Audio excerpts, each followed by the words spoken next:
Alright guys, Papa Pepper here with another one of the Wildman'S Wild Friends. This time I'm in Mississippi. I'm in the city. You may be able to hear police sirens behind me.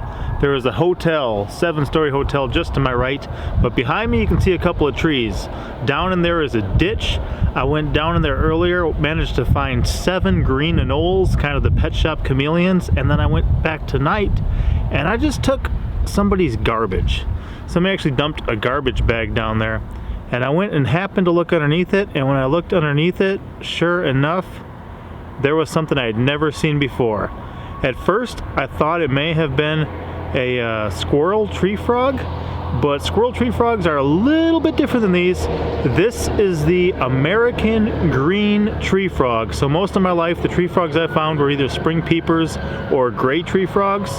I'd never seen one of these in the wild ever in my life, and I'm looking forward to putting it back in the wild as well, which is why I'm making this video so late at night with so much city activity going on around me.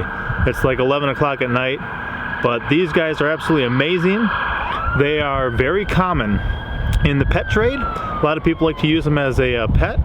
And, you know, as long as they've got a decent sized cage, 10 gallons or so, they don't need a lot of requirements, just some humidity and different things, and they'll eat, you know, the pet shop crickets and stuff you give them. So, pretty cool creature, happy to see it.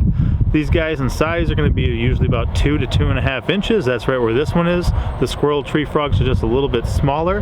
They can change color. This one was very vibrant green when I first got it, and then it turned much darker a little later. It does have a couple yellow spots on its back, and you may be able to see that white line that runs the length of its body too. I'm very happy that it's still just chilling with me. It's pretty cool tonight, probably down about 50, so my body temperature may be something that it's enjoying at the moment, being a cold-blooded animal. These guys are rather opportunistic predators, and they're more attracted to lively stuff. So they'll eat mosquitoes, flies, small insects, whatever. Sometimes if things are just crawling or walking by, or just close enough for them to grab, they'll eat it. But it sounds like they actually prefer things that they can kind of chase a little bit and are more active. So the more active an insect is near this creature, the more likely it is to get eaten. This is the state amphibian of both Louisiana and Georgia, and they're common across the southeastern United States.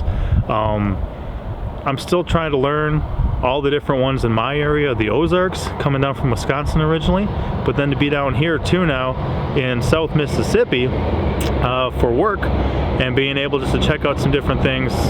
It's a whole different ball game. Definitely happy to see things like green anoles, see things like this little green tree frog. I'm gonna turn and see if you can see those yellow spots on its back. Like a lot of frogs, these guys, the habits that they like usually include, you know, bushes, reeds, you know, kind of the waste areas where they've got some water but then some shrubs or some trees growing up too. They're going to breed and lay eggs in the water. They're going to be tadpoles for a little bit, then they're going to metamorphosize and come on out and eventually look like this and be a very cool creature that you know, is one of the amphibians. And one thing I like too is the water down here looks pretty nasty, but the fact that there is some amphibians there too is a good sign, because I often mention, you know, amphibians are the first thing to go when an ecosystem starts to kind of suffer from pollution and things like that. So absolutely beautiful. This is my lifer, which means the first one I've ever found, and so excited about it.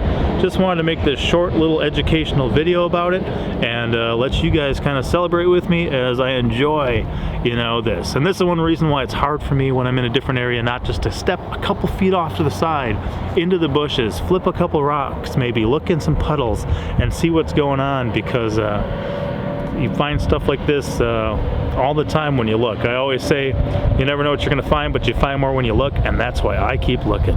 Alright guys, hopefully you learned a thing or two. This guy's going back to the wild. I'll probably snap a couple more photos quick, maybe shoot a little video, but that's about it.